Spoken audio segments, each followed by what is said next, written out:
Does your writing suck? Yes! Yes! Yes, of course it does. If you're staring at a first draft of your script, I can guarantee it's a mess. I know my first drafts are. So today, we'll be re-editing the first page of 2 of my current projects, looking at how we can punch a screenplay up so readers are desperate to turn the page. This is Screenwriting. The first page. Every Monday, a mismatched group of unpaid carers meet up for a social club in a run-down town hall in Devon. As 2 members grow closer, the promise of an affair hangs in the air in this modern-day brief encounter. First of all, that logline needs punching up one day, but whatever, that's a whole other video. Let's just dive into the rewrite.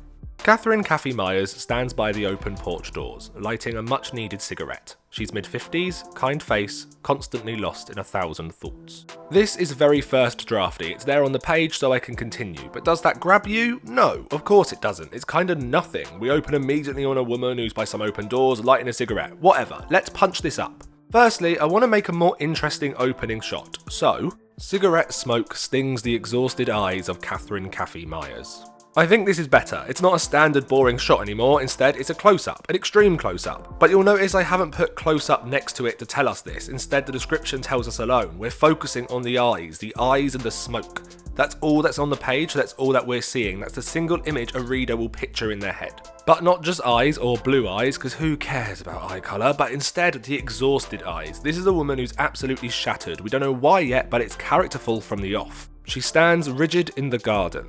She's no longer just standing, but instead she stands rigid. Now Kathy as a character is quite firm, she's tough, she deals with so much that she's become quite militant. It's how she copes, so this is the first time we see her, she's now fixed in place.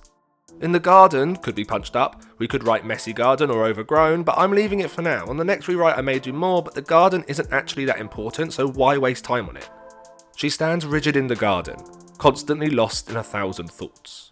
Unfilmable? Yes. Characterful? Yes. Again, I may re-edit this later, however, it's not an awful rule break for me. It captures her where she is in this exact moment, and I do not believe that for a second that a producer would throw this back away because of 6 words that help them understand exactly who Kathy is as a character. You'll hear a lot of people talk about the rules of action or description lines in screenplays, and yes, there are some rules, but you don't need to follow them religiously. This is on page 1 of that script when we are first introduced to the Nike HQ. Even if you don't know what the modern Nike headquarters looks like, you can imagine it. A sprawling green campus, lots of glass, lots of money. An employee-first mentality, great benefits, unlimited vacation unless you take too much. They can match the fuck out of your 401k. Now imagine the exact opposite of that. This is breaking all the rules. It's unfilmable, it's talking directly to the reader, it's not immediately moving the story along, and yet it was picked up on spec. Why? Because it's got voice, it's got attitude, it's fun to read. Now I'm not saying you should write every action line like this, but it is an example of a scene that many screenwriting gurus would have cut, edited and slammed, and they would have been completely wrong in doing so. I always say to students, learn the rules but don't be dictated by them. So back to my page, you'll notice I'm not always following the rules that I preached, but that's because I don't care about getting perfect marks. I care about someone reading it, enjoying it, and being desperate to make it. Also, that silly little haul has already had some producer interest, so I just want to make sure when they're reading that script that they're having the best possible experience. Her phone pings. She reads the notification. Jan, I'm bringing custard creams.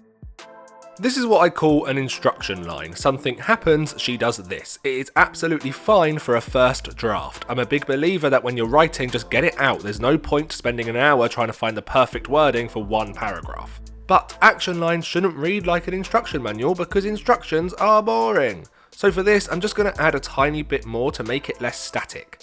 The sudden ping of her phone breaks her trance. She scans the notification. Jan, I'm bringing custard creams. She likes the message, reluctantly types back yum. A voice calls from inside the house. We will soon learn it to be David. That first line is fine, does what it needs to do. I don't want to clutter the page with pointless descriptions. Likes the message, reluctantly types back yum. Fine. That second line is boring, tells us nothing. Call is kind of a nothing word. Is it a yell, a shout, etc.? David is Kathy's husband. He's early 60s and he is suffering from dementia. Now we don't need to get all this information in yet, but I want this action line to at least reflect some of it. So rather than a voice, let's have a fragile voice. Instead of calls, let's have wails. A fragile voice wails from inside the house. We'll cut there soon and we'll learn it to be David stuff. We'll do a proper character introduction for him when he appears on screen later. So for now, that's all fine. Kathy jumps, almost dropping her phone. She takes a second, making sure she sounds calm. Again, I just want to make this read a bit nicer, have a bit more fun with it and be a bit more creative. As a writer, I am a creative. I want to show my unique creativity on the page. I want to show them a bit of who I am and what my writing style is like. Kathy jumps, the phone almost falling from her grasp. She takes a second, composes herself, opens her mouth to speak. One quick puff first. Inhales, exhales, bliss. She lifts her hand for another. David's second burst of wailing stops that thought in its tracks.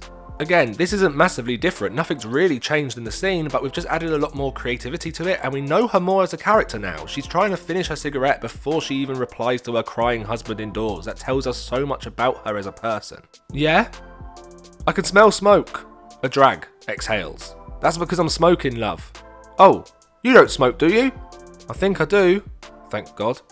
The sudden ring of the doorbell startles Kathy again. She flicks her fag onto the floor and hurries inside to the front door. Again, this is acceptable for a first draft, but nothing more. It's boring, it's bland, it's got nothing in it. So after a quick rewrite, it now reads like this. Yeah? I can smell smoke. A drag, exhales. That's because I'm smoking, love. Oh, you don't smoke, do you? I think I do. The front doorbell rings. A proper fuck you smile escapes Kathy as she takes one final long drag before flicking the fag into a pile of half-smoked cigarettes on the floor. So, the two big changes. One, I've taken out the line thank God because I think we get that's what she's thinking. She doesn't need to say it. It just feels unnatural. People rarely talk to themselves like this.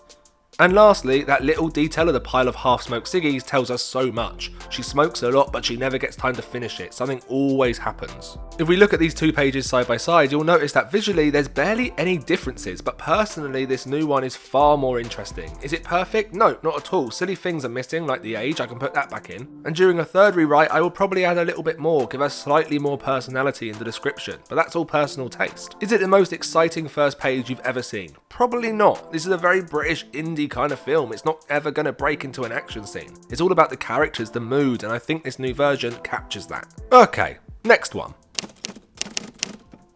1974, East London, history in the making. The London Electricity Board has just been robbed, George Davis has just been arrested, and the gates of Buckingham Palace are about to be busted by a man with a van on a mission for justice. This is a true story unlike any other, with cops, robbers, and operatic clowns. I will say I am very happy with that logline. That's a good pitch. I think that would make people want to read and see it. This is a stage play through and through, but hold your fucking horses before you skip. If you're watching this because you want to write a screenplay and you're thinking that a play won't help that, please give me the opportunity to prove you wrong. I wrote the first draft of this in note form, once again just getting everything onto the page. Dark stage, scaffold structure with jail cells, horrible and grim, dusty floors, brick walls, no ballgame signs, a band badly hidden away, their music wanting to burst out. A kid kicks a football, a dog pisses against the wall, sirens blare, a song builds, the lights come up, and we begin. Right, so that's rubbish, it's fucking shite, it's manic notes, but those notes got the image in my head I had onto the page, and now I can go through and make something fun and immersive with it.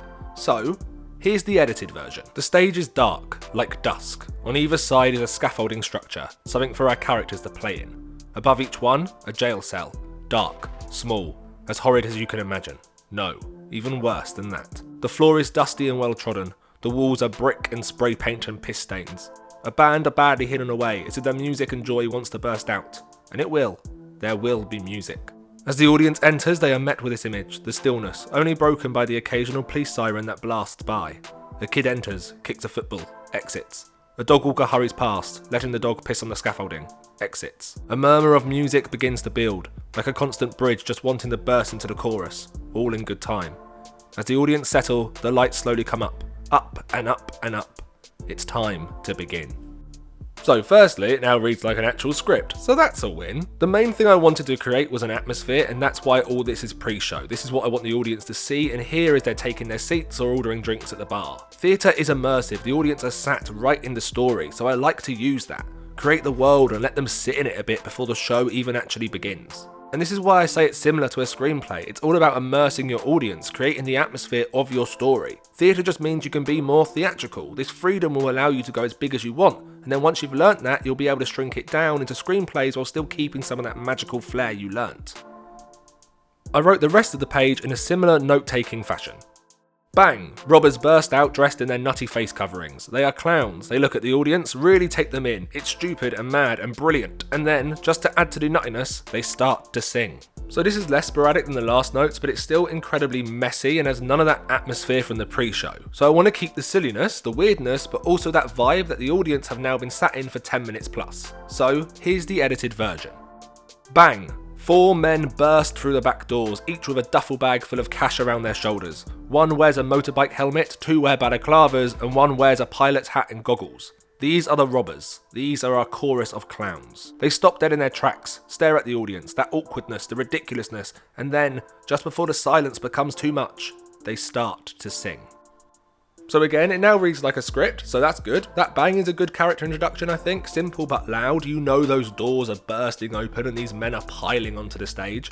As this is based on the true George Davis's Innocent OK campaign, these robbers were real people, and this is exactly what they wore, and it's kind of a gift to me as the writer. Such striking images for our characters. These are our chorus of clowns does 2 things. 1, it adds intrigue, they're more than just robbers, but it also describes exactly how I'm going to use them throughout the story. These basically become our narrators, if you think the MC in Cabaret. The bottom of the page could easily just be silence, then they sing, but I want to indulge in that silence. I want the actors on stage to have fun just standing there, really letting the image sit. So making this paragraph a little longer, indulging in my own writing captures that. It's not just there for the sake of it, it's all there for the purpose. It's further creating the atmosphere.